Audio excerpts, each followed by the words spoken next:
The moment you arrive at the dock, a heavily armed guardsman forcibly takes the crystal container from you, and brings it over to an old, decrepit and disgusting-looking man in a wheelchair with tank treads instead of wheels. He then opens the container to show it to the man.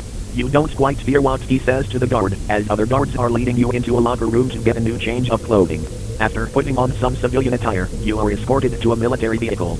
You are put into the back seat with a fellow guardsman, as another guardsman gets into the driver's seat. 12 minutes after leaving, the guardsman next to you gets a notification on his phone, takes it out, and starts reading something from it. Mr. Shade would like to thank you personally. Can someone find the record for the prisoner's name for your valiant efforts in completing your task unscathed?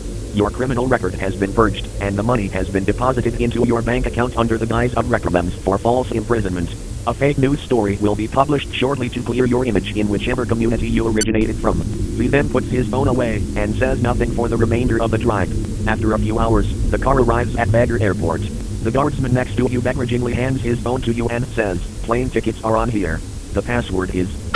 As you're about to exit through the passenger door, the driver clears his throat and says, "Don't bother telling anyone about anything you saw. No one is going to believe you anyway."